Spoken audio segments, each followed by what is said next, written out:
Hello दोस्तों, आइए math magic B के चैनल में आपका स्वागत है मेरे दोस्तों। जैसा कि आज हम बात करेंगे group D practice set number 1। इसमें ज़्यादातर प्रश्न PYQ है मेरे दोस्तों, जो कि RRB ग्रुप डी की संस्था TCS द्वारा पूछे गए सभी प्रश्न हैं। देखिए, जैसे सबसे पहला प्रश्न मेरे दोस्तों बात करेंगे, इसमें क्या दिया है कि यदि अंडर रूट 21 का मान कितना दिया है मेरे दोस्तों, 4.58। तो निकालने को किसका मान दिया है, तो अंडर रूट में 7/3 का मान हमें क्या करना है मेरे दोस्तों, फाइंड करना है। तो देखिए, अंडर रूट 21 का मान दिया और रूट में 7/3 का मान निकालना है मेरे दोस्तों। देखिए, लगाइए इसको, कैसे आप लगाएंगे। देखिए, रूट में 21 का मान दिया है और रूट में 7/3 का मान निकालना है। तो क्या करेंगे, जो दिया है रूट में 7/3, मतलब रूट में जो 7 दिया है मेरे दोस्तों, इसको क्या करिए, इसको 21 बना लीजिए। कौन मना कर रहा है तुमको। देखिए, इसको क्या करेंगे, 7/3 को 3 से ऊपर मल्टीप्लाई कीजिए और 3 से नीचे। ये कितना बनकर हो जाएगा, रूट में 21/9 हो जाएगा। अब 9 का वर्गमूल तो निकल जाएगा, 21 का वर्गमूल नहीं निकलेगा मेरे दोस्तों। तो रूट में कितना हो जाएगा, 21/9 का वर्गमूल निकालेंगे तो क्या हो जाएगा मेरे दोस्तों, 3। अब रूट 21 का मान क्या दिया है, देखिए यहाँ पर रूट 21 का मान कितना दिया है, 4.58। तो लिख दीजिए यहाँ पर 4.58 और बटा में क्या करेंगे, 3। तो जब मेरे दोस्तों 4.58 में 3 का भाग देंगे तो कितना आ जाएगा मेरे दोस्तों, लगभग अप्रोक्सीमेट में कितना आएगा मेरे दोस्तों, तो 1.527, लगभग में 1.527 आएगा मेरे दोस्तों। कौन सा ऑप्शन नंबर ए। देखिए, RRB ग्रुप डी 2022 में प्रश्न पूछा है मेरे दोस्तों। देखिए, अगला प्रश्न की बात करते हैं हम। क्या दिया है अगला प्रश्न में, बोल रहा है कि डेबिट का वेतन 17% घटाया जाता है और बाद में फिर उसी के वेतन को बोल रहा है मेरे दोस्तों कि 10% से बढ़ा दिया गया। तो उसका अंतिम वेतन उसके शुरुआती वेतन की तुलना में कितना प्रतिशत कम था। देखिए मेरे दोस्तों, क्या होता है कि मान लीजिए कोई अमाउंट है, एम है, इसको क्या करेंगे आप 10% या कितना भी परसेंट से बढ़ा रहे हैं, फिर क्या कर रहे हैं, इसी अमाउंट को घटा रहे हैं। तो ऐसे जब ऐसा प्रश्न आए मेरे दोस्तों, तो वहाँ पर कौन सा मेथड लगता है, सक्सेसिव। परसेंट में आप पढ़े होंगे सक्सेसिव मेथड। क्या होता है सक्सेसिव, कब लगता है, जब किसी अमाउंट को बार बार बढ़ाया और घटाया जाता है। अमाउंट सेम रहता है, उसी अमाउंट को मेरे दोस्तों एक बार बढ़ाया जाता है, एक बार घटाया जाता है, या बढ़ाया या घटाया दोनों जाता है। तो ऐसे में सक्सेसिव का फार्मूला लगाते हैं मेरे दोस्तों। क्या होता है सक्सेसिव का फार्मूला, देखिए A + - B और + - AB बटा में 100। ये + - AB का मतलब दर्शा रहा है मेरे दोस्तों कि जब भी घटाना होगा तो माइनस लगाएंगे और जब भी बढ़ाना होगा मेरे दोस्तों तो प्लस लगाकर हल करेंगे। देखिए क्या दिया है कि सबसे पहले उसका वेतन 17% घटाया जाता है। तो हमने क्या बताया, घटाया जाता है तो -17 करिए, और क्या किया है यहाँ पर 10% बढ़ाया जाता है तो +10 कर दीजिए। फिर प्लस क्या करेंगे, ए बी लिखेंगे। ए बी मतलब कि -17 गुणा में 10 बटा में 100 हो जाएगा मेरे दोस्तों। अब हल कर दीजिए, कितना होगा, -17 से +10 करेंगे तो कितना हो जाएगा, -7। फिर माइनस का गुणा मेरे दोस्तों प्लस में होगा तो कितना हो जाएगा, माइनस हो जाएगा। और 170 में 10 का भागा देंगे तो कितना हो जाएगा मेरे दोस्तों, 1.7। अब हल कर दीजिए, -7 और -1.7 को जोड़ेंगे मेरे दोस्तों तो कितना हो जाएगा, 8.7। और निगेटिव में आएगा। निगेटिव इस बात को दर्शा रहा है मेरे दोस्तों कि क्या रहा है, उसका अमाउंट लास्ट में क्या हो रहा है, घट रहा है। तो कितना हो जाएगा, ऑप्शन नंबर 3 मेरे दोस्तों, 8.7% से घट रहा है उसका अमाउंट, घट जाएगा उतना लास्ट में। अब देखिए क्या प्रश्न अगला दिया है, त्रिभुज की माध्यिकाओं का प्रतिच्छेदन बिंदु क्या कहलाता है मेरे दोस्तों। अब देखिए इसमें कोई फार्मूला नहीं लगेगा, इसमें आपका थ्योरी मजबूत होनी चाहिए। किसी त्रिभुज से प्रश्न आया है मेरे दोस्तों, तो इसमें त्रिभुज का आपको थ्योरी का नॉलेज होना चाहिए। देखिए मान लीजिए कोई त्रिभुज है, त्रिभुज बना दीजिए मेरे दोस्तों। अब इसका माध्यिका क्या होती है, देखिए यहाँ से स्टार्ट करेंगे तो इसका माध्यिका ये होगा, और यहाँ से स्टार्ट करेंगे तो इसका माध्यिका ये होगा, और यहाँ से स्टार्ट करेंगे मेरे दोस्तों तो इसका माध्यिका क्या होगा, ये। तो क्या बोल रहा है कि माध्यिकाओं का प्रतिच्छेदन मतलब जहाँ पर माध्यिकाओं को काटा जा रहा है। देखिए ये बिंदु क्या कर रहा है, सभी माध्यिकाओं को क्या कर रहा है, काट रहा है। तो इस पॉइंट को क्या कहते हैं मेरे दोस्तों, तो इस पॉइंट को हम क्या कहते हैं, तो केंद्रक कहा जाता है मेरे दोस्तों। देखिए ऑप्शन नंबर क्या हो जाएगा, बी। थ्योरी से प्रश्न आया मेरे दोस्तों, यहाँ पर फार्मूला कोई नहीं लगेगा, यहाँ पर थ्योरी आपकी मजबूत होनी चाहिए, तभी आप हल कर पाएंगे। अब देखिए परसेंट से मेरे दोस्तों प्रश्न आया है, क्या RRB ग्रुप डी 2022 में। देखिए ऐसा भी प्रश्न आता है, ऐसा प्रश्न आ जाए तो मेरे दोस्तों क्या करेंगे, या तो रेशियो मेथड लगा दीजिए, रेशियो से कर दीजिए क्योंकि डाटा आसान है। देखिए बोल रहा है कि ए का वेतन बी के वेतन से 20% कम है, किसका, बी का कम है मेरे दोस्तों, जिसका पता नहीं है, किसका पता नहीं, ए का, दिखाई नहीं दे रहा है। देखिए क्या बोल रहा है यहाँ पर, ए और बी लिखिए मेरे दोस्तों। क्या बोल रहा है कि ए का वेतन बी के वेतन से 20% कम है, तो बी को 100 मानिए मेरे दोस्तों, जिससे रिलेट करना है उसको 100 मानेंगे। 100 इसलिए मानेंगे क्योंकि कैलकुलेशन आसान हो जाएगा। देखिए अब क्या करेंगे कि ए का वेतन बी से 20% कम है, तो बी को हमने 100 माना तो ए को क्या मान देंगे 20% कम मानिए, 100 से 20 घटा दीजिए, ए का मान कितना हो जाएगा 80।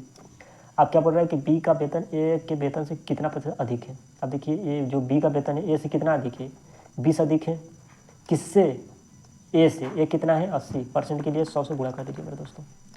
अब देखिए क्या करेंगे 20 चौक 80 और 4 पच्चीसम 100, कितना प्रतिशत अधिक है तो 25%। ऑप्शन नंबर कौन सा हो जाएगा मेरे दोस्तों, ऑप्शन नंबर हो जाएगा बी। ग्रुप डी में ऐसा प्रश्न देखिए PYQ में आ रहा है। देखिए अगला प्रश्न हल करेंगे। देखिए क्या दिया अगला प्रश्न में, देखिए एज मतलब आयु वाला सवाल है मेरे दोस्तों। क्या बोल रहा है, शांति और कीर्ति की वर्तमान आयु दिया है मेरे दोस्तों। किसका किसका, तो देखिए लिख लीजिए यहाँ पर शांति S और कीर्ति को K से दर्शा दीजिए। बोल रहा है कि शांति और कीर्ति का वर्तमान आयु कितना है 7 और 3 है, क्योंकि रेशियो दिया है तो इसमें x लगा दीजिए।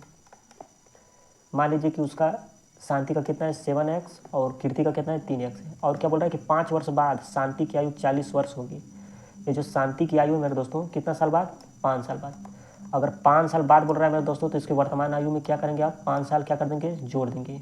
अब ये 5 साल बाद का आयु हो गया, लेकिन ये 5 साल का बाद की आयु क्या दिया है 40 दिया है।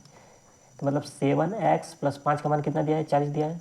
तो 7x बराबर कितना हो जाएगा मेरे दोस्तों, 5 उस पर जाएगा तो -5 हो जाएगा, घट जाएगा तो 35 हो जाएगा। तो x का मान कितना हो गया 7 × 5 = 35। अब देखिए पूछ कह रहा है कि 5 वर्ष बाद कीर्ति की आयु कितनी, तो पहले कीर्ति की वर्तमान आयु निकाल लीजिए। x का मान कितना आया है 5, तो इसकी वर्तमान आयु कितने हो जाएगा 3 × 5 मतलब कि कितने हो जाएगा मेरे दोस्तों 15। अब 5 वर्ष बाद बोल रहा है तो 5 वर्ष और जोड़ देंगे, कितना हो जाएगा 20। तो कीर्ति की 5 साल बाद आयु कितनी हो जाएगी, वर्तमान 15 होगी, तो 5 सालों के बाद क्या होगी 15 × 5 = 20। ऑप्शन नंबर सी मेरे दोस्तों। देखिए ग्रुप डी 17/2022 में पूछा है ये प्रश्न मेरे दोस्तों। देखिए अगले प्रश्न की ओर चलते हैं। देखिए क्या दिया है कि साधारण ब्याज का ये प्रश्न है मेरे दोस्तों, ग्रुप डी में ये भी पूछा गया है 2022 का ये सभी प्रश्न है मेरे दोस्तों। देखिए साधारण ब्याज पर एक निश्चित राशि 2 वर्षों में 1250 और 5 वर्षों में 2000 हो जाती है। तो प्रति वर्ष ब्याज की दर ज्ञात कीजिए। मतलब 1 साल में कितना ब्याज लगता है उस ब्याज की गणना करेंगे मेरे दोस्तों। देखिए क्या दिया है कि साधारण ब्याज दिया है एक निश्चित राशि। मान लीजिए निश्चित राशि का पता नहीं है तो क्या मान लेंगे मेरे दोस्तों, मान लीजिए P मान लीजिए। अब कोई P अमाउंट था और देखिए 2 साल में, कितना साल में मेरे दोस्तों, तो 2 साल में, 2 साल में कितना हो गया 1250। मतलब कि मेरे दोस्तों कोई अमाउंट P था मूलधन और वो 2 साल में कुछ ब्याज जोड़कर कितना हो गया 1250 हो गया। अब यही अमाउंट मेरे दोस्तों, यही जो मूलधन है वो 5 साल के बाद कितना हो जाता है, 5 वर्षों के बाद कितना हो जाता है तो 2000 हो जाता है। अब देखिए अब अगर यहाँ से यहाँ तक कितना दिया 2 साल, तो यहाँ इनके बीच में कितने साल का डिफरेंस होगा, तो 3 साल मेरे दोस्तों। क्योंकि यहाँ से लेके यहाँ तक का 2 साल है, पूरा 5 साल है, तो इनके बीच में अगर देखेंगे तो 3 साल का, मतलब कि 1250 से जितना अमाउंट बढ़ा होगा वो 3 साल का ब्याज बढ़ा होगा। तो 1250 से 2000 कितना बढ़ गया मेरे दोस्तों, तो 750। ये कितना साल में बढ़ा होगा 3 साल में। तो 1 साल का निकाल दीजिए, 1 साल का ब्याज कितना हो जाएगा 3 दूना 6 3 5 15, मतलब 250 रुपये 1 साल का ब्याज मेरे दोस्तों। लेकिन हमको ज्ञात क्या करना है रेट ज्ञात करने के लिए क्या करेंगे मेरे दोस्तों, रेट ज्ञात करने के लिए आपको क्या क्या पता होना चाहिए। देखिए रेट के लिए हमको क्या चाहिए, तो रेट ज्ञात करने के लिए मेरे दोस्तों आपको पता होना चाहिए क्या, सबसे पहले मूलधन पता होना चाहिए कितना। देखिए रेट ज्ञात करने के लिए क्या क्या होता है कि 1 साल का ब्याज बटा में क्या होगा मूलधन और गुणा में 100, तब जाकर रेट निकलता है मेरे दोस्तों। यानी कि आपको क्या क्या पता होना चाहिए, 1 साल का ब्याज आपको निकालना पड़ेगा और मूलधन निकालना पड़ेगा, तब जाकर रेट निकलेगा मेरे दोस्तों। तो निकाल दीजिए 1 साल का ब्याज। 1 साल का ब्याज हमने कितना निकाला था 250, लेकिन मूलधन कैसे निकलेगा, मूलधन निकाल दीजिए। देखिए ये अमाउंट था मेरे दोस्तों, ये 2 साल के बाद कितना हो गया 1250, मतलब कि 1 साल का ब्याज 250 है तो 2 साल में कितना ब्याज बढ़ गया होगा, तो 2 साल में 500 बढ़ गया होगा, तो इसमें से 500 घटा दीजिए। तो हमारा क्या निकल के आ जाएगा P, जो भी मूलधन था उसमें 2 साल का ब्याज जोड़ करिए तो 1250 हुआ होगा मेरे दोस्तों। तो 500 घटा दीजिए, क्योंकि 1 साल का 250 ब्याज है तो 2 साल में 500 तो ब्याज ही होगा।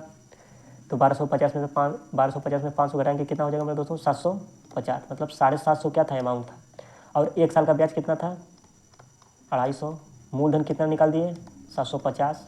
अब देखिए इसको परसेंट में बदलने के लिए 100 से गुणा कर दीजिए तो कितना होगा 2.5 में 3 बार में कितना हो जाएगा 750।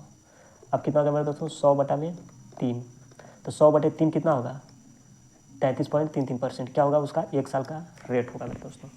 देखिए ग्रुप डी में ऐसा प्रश्न पूछा जा रहा है जो कि कंफ्यूज आपको कर सकता है, लेकिन कॉन्सेप्ट आपका सही होगा मेरे दोस्तों तो आप आसानी से इस प्रश्न को कर देंगे। देखिए अगला प्रश्न की बात करते हैं, और ये प्रश्न आ रहा है ग्रुप डी 2022 में कई शिफ्टों में, सभी शिफ्टों में ऐसा प्रश्न पूछा गया मेरे दोस्तों। और रेलवे क्या करता है कि बार बार प्रश्नों को रिपीट करता है, इसीलिए ये प्रश्न आपको आना चाहिए मेरे दोस्तों। देखिए क्या दिया है कि 891 का स्क्वायर दिया है और 892 के स्क्वायर के बीच में कितनी पूर्णांक आते हैं। देखिए ऐसे सवालों के पीछे कॉन्सेप्ट होता है मेरे दोस्तों, सबसे पहले उस कॉन्सेप्ट को समझिए। देखिए क्या होता है कि यदि मेरे दोस्तों बोल देगा कि अगर देखिए 5 और 9 के बीच में कितनी पूर्ण संख्या आती है, कितनी संख्याएँ आती हैं इन लोगों के बीच में, तो क्या करेंगे 9 में से 5 घटा देंगे तो बोलेंगे 4 आती है, लेकिन 4 नहीं आती है मेरे दोस्तों, 4 से 1 कम 3 आती है। देखिए 5 हो गया, 6 हो गया, 7 हो गया, 8 हो गया, 9 हो गया। अब कितना आया था 9 में से 5 घटा तो 4 आया था, लेकिन 4 है। देखिए इनके बीच में कितना है 6 है, 7 है, 8 है, 3 ही संख्या है। तो ऐसे संख्याओं को बीच की संख्या निकालने के लिए क्या करते हैं, जो लास्ट में दिया होता है मेरे दोस्तों उसमें से जो पहली संख्या होती है उसको घटाते हैं और एक और घटाते हैं, तब जाकर रियल संख्या का पता चलता है। और यही कॉन्सेप्ट मेरे दोस्तों उस सवाल में हम लगाएंगे। देखिए सवाल किधर था वो वाला, यही कॉन्सेप्ट क्या करेंगे इसमें लगाएंगे मेरे दोस्तों। देखिए पहली संख्या क्या दिया 891 का स्क्वायर, और दूसरी दिया 892 के स्क्वायर के बीच में कितने पूर्णांक है। तो देखिए इसमें क्या करेंगे 892 का स्क्वायर में से इसको घटा दीजिए 891 का स्क्वायर, और हमने क्या बोला कि इसको डिफरेंस लेने के बाद हमेशा एक और घटाना है, तब जाकर रियल संख्या उनके बीच का पता चलेगा। अब देखिए इसको कैसे हल करेंगे, इसको ए मान लीजिए, इसको बी मान लीजिए, तो ए स्क्वायर माइनस बी स्क्वायर का यहाँ फार्मूला लगा दीजिए, तो क्या होता है ए प्लस बी और ए माइनस बी। तो एक क्वेश्चन में क्या होगा 892 प्लस 891, और दूसरा क्वेश्चन में क्या होता है 892 माइनस 891। अब देखिए इसको जोड़ दीजिए तो कितना हो जाएगा 2 1 3 9 9 18 के 8 8 8 16 1783 होगा, और गुणे 892 से 891 घटाएंगे तो 1 हो जाएगा। फिर इसमें से क्या करना है मेरे दोस्तों -1 करना है। हमने क्या बताया कि डिफरेंस निकालने के बाद भी 1 घटाएंगे तभी जाकर रियल वैल्यू निकलेंगे।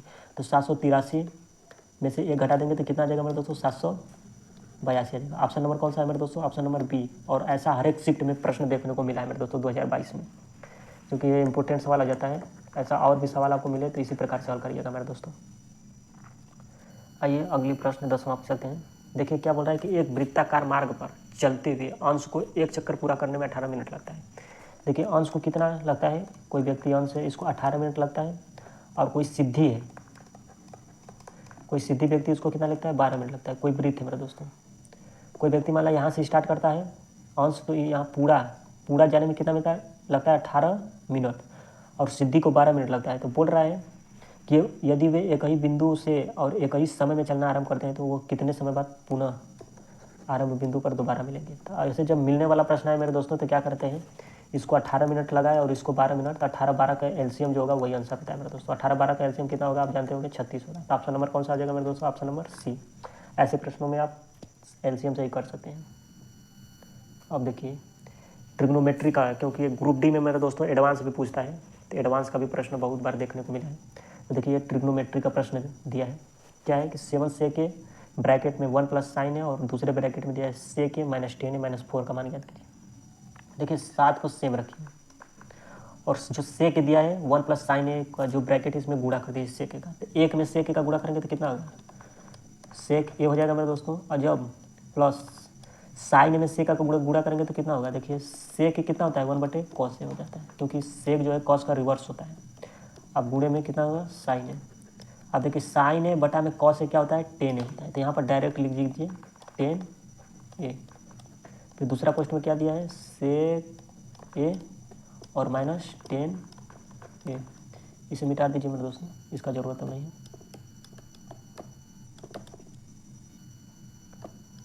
देखिए इसको मिटा दीजिए। अब देखिए क्या दिया है कि 7, एक ब्रैकेट में देखिए क्या दिया है सेक ए +10 है, और एक ब्रैकेट में क्या दिया है सेक ए -10 है मेरे दोस्तों। अगर सेक ए को ए मानिए और 10 ए को क्या मानेंगे बी, तो क्या हो जाएगा a - b। और यहाँ पर सेक ए को क्या माने ए और माइनस, यहाँ पर प्लस दिया तो प्लस कर दीजिए, और यहाँ पर सेक ए और -10 ए को क्या माने बी। तो क्या आपको फार्मूला दिख रहा है a + b और a - b, मतलब ये सेक ए +10 है और सेक ए -10 है। तो इसका फार्मूला क्या होता है a + b और a का स्क्वायर कर दीजिए। a का स्क्वायर मतलब सेक स्क्वायर ए और माइनस क्या हो जाएगा 10 स्क्वायर ए, क्योंकि ए प्लस बी और ए माइनस बी का फार्मूला होता है ए का स्क्वायर माइनस बी का स्क्वायर। आप क्या करेंगे मेरे दोस्तों 7, और यहाँ पर -4 भी दिया मेरे दोस्तों, इसको मत छोड़िए, -4 यहाँ कर दीजिए, -4 यहाँ कर दीजिए। तो सेक स्क्वायर ए और -10 स्क्वायर ए का मान कितना होता है मेरे दोस्तों 1 हो जाता है। ये फार्मूला आपको याद होगा, ट्रिग्नोमेट्री पढ़ेंगे तो आपको फार्मूला का पता चलेगा। और 7 - 4 बराबर कितना आ जाएगा, तो 3। ऑप्शन नंबर कौन सा होगा मेरे दोस्तों, ऑप्शन नंबर बी। ट्रिग्नोमेट्री का बहुत ही खतरनाक सवाल आता है मेरे दोस्तों, क्योंकि ट्रिग्नोमेट्री का चैप्टर आप पढ़ के जाना, तभी आप हल कर पाएंगे, और फार्मूला इसमें याद होना होगा, तभी आसानी होगा याद हल करने में। अब देखिए मेरे दोस्तों, चावल वाला प्रश्न आया है, इरिगेशन वाला प्रश्न, इसमें इरिगेशन वाला सिस्टम लगाएंगे। देखिए क्या दिया है कि 45 रुपया प्रति केजी वाली चीनी को 52 रुपया प्रति केजी वाली चीनी के साथ किस अनुपात में मिलाएं। मिलाना चाहिए कि मिश्रण को 55.2 रुपये प्रति केजी पर बेचने पर 15% का लाभ होता है। देखिए मेरे दोस्तों, इसमें क्या कहते हैं, इसमें एलिगेशन लगाते हैं, लेकिन एलिगेशन में यहाँ पर क्या होता है, पहला प्राइस होता है और यहाँ पर 52 दूसरा प्राइस होता है। लेकिन एलिगेशन में जो यहाँ बीच में लिखा जाता है मेरे दोस्तों, यहाँ पर आपको मिश्रण का सीपी पता होना चाहिए, तभी जाकर क्या करेंगे, रेशियो निकालेंगे। लेकिन ये जो मिश्रण का सीपी नहीं मेरे दोस्तों, ये मिश्रण का क्या दिया है, एसपी दिया है। तो इसका और परसेंट, लाभ परसेंट के तुलना कर हम सीपी निकालेंगे। देखिए क्या हुआ कि 15% का लाभ है। अब जब लाभ परसेंट निकालते हैं मेरे दोस्तों, तो लाभ परसेंट में आपको क्या निकलता है, लाभ परसेंट में जो ऊपर वाला मान होता है लाभ होता है, और नीचे वाला जो मान होता है मेरे दोस्तों सीपी होता है। तो देखिए 15% का लाभ है, तो फ्रैक्शन में बदल दीजिए, 5 3 15 और 5 बीसम 100। हमने क्या बताया कि जब भी लाभ परसेंट को फ्रैक्शन में बदलते हैं तो ऊपर वाला क्या होता है, लाभ होता है, नीचे वाला सीपी। 20 सीपी है, 3 का लाभ है, तो एसपी का मान निकाल दीजिए मेरे दोस्तों, कितना हो जाएगा, लाभ सीपी में जोड़ दीजिए, तो 20 3 कितना हो जाएगा 23, मतलब कि वो 23 रुपया प्रति केजी में बेच रहा है। लेकिन रियल में कितना दिया है, 55.2 रुपया। तो इस 23 यूनिट का मान कितना दिया है, 55.2 रुपये। तो 1 यूनिट का मान कितना हो जाएगा, 1 यूनिट का मान हो जाएगा मेरे दोस्तों कितना बार में जाएगा, 24 बार में जाएगा। आप पॉइंट लगाए तो 10 नीचे कर दीजिए। 1 यूनिट का मान 24/10, तो हमें सीपी निकालना है मेरे दोस्तों। सीपी कितना दिया है 20, तो 20 यूनिट का मान कितना हो जाएगा, गुणा कर दीजिए 20 का, तो 0 से 0 हो जाएगा 24, 24 दूनी की कितना हो जाएगा 48। मतलब कि हमारा मिश्रण का सीपी कितना आ गया मेरे दोस्तों, तो 48 रुपया आ गया है। अब एलिगेशन लगा दीजिए। अब यहाँ पर इसका कोई काम नहीं है, तो इसको मिटा दीजिए मेरे दोस्तों, क्योंकि अब हम सीपी निकाल चुके हैं, मिश्रण का सीपी निकाल चुके हैं। तो यहाँ पर जो बीच में रहता है एलिगेशन लगाते समय, तो उसमें सीपी रहता है किसका, पूरे मिश्रण का, जो मिक्स किया जाता है वो मिश्रण का सीपी हम निकाल चुके हैं 48। अब देखिए क्या करेंगे, अब एलिगेशन वाला फार्मूला लगा दीजिए। एलिगेशन में क्या होता है, जो अधिक होता है, 52 में से 48 घटाएंगे तो कितना हो जाएगा 4, और 45 जो 48 में से घटाएंगे तो कितना हो जाएगा 4 3 का रेशियो आएगा, मतलब ऑप्शन नंबर सी मेरे दोस्तों आएगा। ठीक, फिर अगला प्रश्न देखिए मेरे दोस्तों, क्या दिया है कि यदि एक घन के फलक का परिमाप, एक घन के फलक का परिमाप दिया है। अब घन के फलक क्या होता है मेरे दोस्तों, सबसे पहले आपको घन का जो फलक है उसके बारे में आपको पता होना चाहिए। देखिए घन बनाते हैं, थोड़ा बेसिक समझ लीजिए तभी सवाल कर पाएंगे। देखिए घन बना देते हैं हम,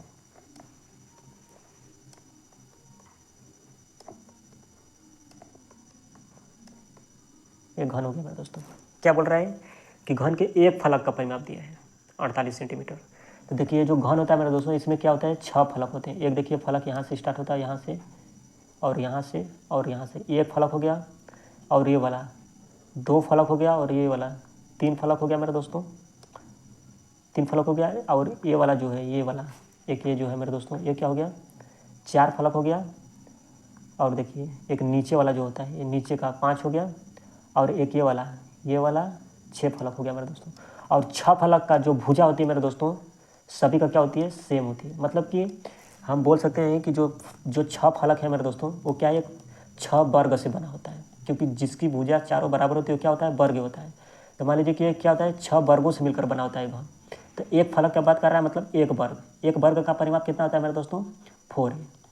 या तो घन के एक फलक का परिमाप यानी वर्ग का परिमाप मेरे दोस्तों कितना होता है 4 है। 4 का मान कितना दिया 48, मतलब कि उस घन का भुजा कितना हो जाएगा मेरे दोस्तों, तो 4 एकम 4 दूनी 8, मतलब 12 सेंटीमीटर। तो पूछ क्या रहा है, उसका आयतन, यानी कि उस घन का आयतन कितना होता है भुजा घन, मतलब 12 का घन, 12 का घन करेंगे घन तो मेरे दोस्तों कितना हो जाएगा 1728, ऑप्शन नंबर बी। देखिए RRB ALP Tier 1 में यह प्रश्न पूछा गया है मेरे दोस्तों। तो इसमें आपको थ्योरी मजबूत होनी चाहिए, घन के बारे में जानकारी रहेगा तभी आप कर पाएंगे, और फार्मूला भी इसमें याद होना चाहिए मेरे दोस्तों। अब देखिए आरआरबी एनटीपीसी जो 2025 में ग्रेजुएट लेवल का पेपर हुआ है उसमें यह प्रश्न पूछा है कि ए स्क्वायर, यहाँ पर सही से दिखाई नहीं दे रहा है तो क्या दिया है मेरे दोस्तों, ए स्क्वायर और प्लस में बी स्क्वायर का मान कितना दिया है 83 और ए गुणे बी का मान कितना है 6। बोल कह रहा है ए माइनस बी और ए प्लस बी का मान ज्ञात करना है मेरे दोस्तों। देखिए पावर वन का पूछ रहा है और स्क्वायर का दिया है तो पावर 1 से स्क्वायर कर कर हम वर्ग में बदलेंगे इसको। देखिए मेरे दोस्तों कैसे करेंगे इसको, ए माइनस बी बटा में क्या दिया है ए प्लस बी बराबर क्या होता है, इसका स्क्वायर कर दीजिए क्योंकि स्क्वायर में मान दिया है मेरे दोस्तों तो स्क्वायर जब तक करेंगे नहीं तब तक ये हल होगा नहीं। देखिए इसका स्क्वायर कर दीजिए, ए माइनस बी का स्क्वायर करेंगे तो क्या होगा ए स्क्वायर प्लस में बी स्क्वायर और माइनस 2ab और बटा में, और ए प्लस बी का करेंगे मेरे दोस्तों यहाँ पर दोनों का स्क्वायर कर दीजिए तो क्या होगा ए स्क्वायर प्लस में बी स्क्वायर और प्लस में 2ab। स्क्वायर हमने क्यों किया मेरे दोस्तों, क्योंकि ए स्क्वायर प्लस बी स्क्वायर का मान दिया है तो यहाँ पर ए स्क्वायर प्लस बी स्क्वायर बनाने के लिए यहाँ पर स्क्वायर किया हूँ। अब देखिए लेकिन हमको मान क्या चाहिए, ए माइनस बी और ए प्लस बी का मान ज्ञात करना है तो क्या करेंगे आप यहाँ पर रूट लगा दीजिए। जब इस पार रूट लगाएं तो इस पार भी क्या कर दीजिए रूट लगा दीजिए। अब क्या करेंगे, अब रूट में ए माइनस बी और ए प्लस बी का टोटल का होल स्क्वायर दिया मेरे दोस्तों तो रूट हटाने के लिए क्या करेंगे वर्गमूल लेंगे तो वर्गमूल लेंगे तो ये कितना बच जाएगा ए माइनस बी और बटा में ए प्लस बी। अब इसी का मान ज्ञात करना है ए माइनस बी और ए प्लस बी, इसीलिए हमने वर्गमूल लिया। अब इसका तो वर्गमूल निकलेगा नहीं मेरे दोस्तों तो इसको हल कर दीजिए। देखिए ए स्क्वायर प्लस बी स्क्वायर का मान यहाँ पर क्या दिया है 83 दिया है तो यहाँ पर 83 लिख दीजिए और माइनस ए बी का मान क्या दिया है यहाँ पर, देखिए ए बी का मान क्या दिया है 6 दिया है तो 2ab कितना हो जाएगा 6 दूनी के 12 और बटा में ए स्क्वायर प्लस बी स्क्वायर का मान 83 दिया है और प्लस में 2ab का मान कितना हो जाएगा 12। हल कर दीजिए मेरे दोस्तों तो रूट में कितना आ जाएगा 83 में से 12 घटाएंगे तो कितना होगा 71। देखिए 71 बटा में 83 में 12 जोड़ेंगे तो कितना होगा 95 मतलब 95। आंसर कौन सा हो जाएगा रूट में 71 बटे 95 मतलब option number B is the correct answer मेरे दोस्तों। देखिए ग्रेजुएट लेवल में क्योंकि ग्रेजुएशन पर है तो इसीलिए सवाल थोड़ा हार्ड दिया है मेरे दोस्तों, इसके लिए आपको प्रैक्टिस की ज़रूरत होगी तभी आप कर पाएंगे। देखिए अगला प्रश्न क्या है, एडवांस मैथ से दिया है आंकड़ों का क्या करना है माध्यिका ज्ञात करना है। तो माध्यिका ज्ञात करने के लिए सबसे पहले हम क्या करते हैं मेरे दोस्तों, देखिए इसके पीछे कॉन्सेप्ट बताते हैं कि माध्यिका कैसे ज्ञात करता है। देखिए जैसे कोई 5 पद दिया है 2 3 4 5 तो माध्यिका के लिए सबसे पहले पाँचों पद को मेरे दोस्तों आरोही क्रम में लिखते हैं। किसमें, आरोही क्रम में सजाते हैं। और आरोही क्रम क्या होता है, आरोही क्रम मतलब कि बढ़ते क्रम। सबसे पहले जो छोटा हुआ उसको लिखेंगे, फिर उससे बड़ा वाला लिखेंगे और उससे बड़ा वाला लिखेंगे, फिर इससे बड़ा वाला लिखेंगे, फिर इससे बड़ा वाला लिखेंगे। 5 पद दिया होगा तो इसी को कहते हैं आरोही क्रम। तो जो भी पद दिया मेरे दोस्तों उसको आरोही क्रम में सजा दीजिए। जैसे 7 हो गया, 8 हो गया, 9 हो गया, 10 हो गया, 11। अब माध्यिका निकालने के लिए क्या करेंगे, बीच वाली संख्या लेंगे। 2 इधर छोड़िए और 2 इधर छोड़िए, क्या हो गया माध्यिका 9। लेकिन कभी कभी क्या होता है मेरे दोस्तों कि बीच में 2 संख्याएं बच जाती है। जब बीच में 2 संख्या बच जाएंगी तो क्या करेंगे, दोनों को जोड़कर क्या कर देंगे मेरे दोस्तों, आधा कर देंगे, तब माध्यिका निकलता है। देखिए इसमें क्या दिया है, इसमें कितना पद दिया है, पहले पद को जोड़िए। कहाँ गया प्रश्न वाला, देखिए इसमें कितना पद दिया है, पहले पद जोड़िए। कितना पद दिया है, 1 2 3 4 5 6 7 8 पद दिया है मेरे दोस्तों। 8 पद दिया है, ठीक है। लेकिन इसको पहले सबसे पहले हमने क्या बताया, आरोही क्रम में लिखिए। किसमें लिखेंगे, माध्यिका निकालने के लिए आरोही क्रम। आरोही क्रम का मतलब सबसे छोटा है। सबसे पहले इसमें सबसे छोटा कौन सा है, तो 4.2 है। फिर इससे हल्का सा बड़ा कौन है मेरे दोस्तों, इससे हल्का सा बड़ा मेरे दोस्तों लौक रहा है इसमें 6.8। कितना है 6.8। फिर इससे बड़ा 7.5 है मेरे दोस्तों। फिर इससे बड़ा देखिए 8.1 है। फिर 9.9 है। फिर 10.8 मेरे दोस्तों। फिर क्या दिया है 11.2। फिर लास्ट में क्या दिया है 13.5। अब देखिए गिन लीजिए पहले, 8 है ना, 1 2 3 4 5 6 7 8 पद हमारा भी है। तो सबसे पहले क्या करेंगे, बीच वाली संख्या देखेंगे। पहले 1 2 3 इधर छोड़िए और 1 2 3, बीच में कितनी संख्या आ गई मेरे दोस्तों, 2, क्योंकि बीच में एक संख्या था। हमने क्या बताया, जब भी बीच में 2 संख्या बच जाए तो दोनों को जोड़ दीजिए। 8.1 जोड़ेंगे और 9.9 जोड़ेंगे तो कितना हो जाएगा मेरे दोस्तों, 9 1 10, 9 8 17 1 18, मतलब कितना आ गया 18। क्या करेंगे तो 18 का आधा कर देंगे, 2 9 18। माध्यिका कितना आ गया मेरे दोस्तों, ऑप्शन नंबर डी 9। ऐसे माध्यिका निकालेंगे, जब भी बीच में 2 संख्या बच जाए तो उसको जोड़कर आधा कर देंगे। अब देखिए अगला प्रश्न क्या है, अगला प्रश्न देखिए मतलब 2 घन के आयतन का अनुपात दिया है और उनके कुल पृष्ठीय क्षेत्रफलों का अनुपात ज्ञात करना है। आरपीएफ कांस्टेबल में प्रश्न 2025 में जो आरपीएफ कांस्टेबल हुआ है उसी में प्रश्न पूछा है शिफ्ट 3 में। तो इसका उत्तर मेरे दोस्तों हमारे कमेंट बॉक्स में आप ज़रूर बताइए। और ये प्रैक्टिस सेट अच्छा लगा मेरे दोस्तों, चैनल को लाइक कीजिए, अपने दोस्तों को शेयर भी कर दीजिए मेरे दोस्तों।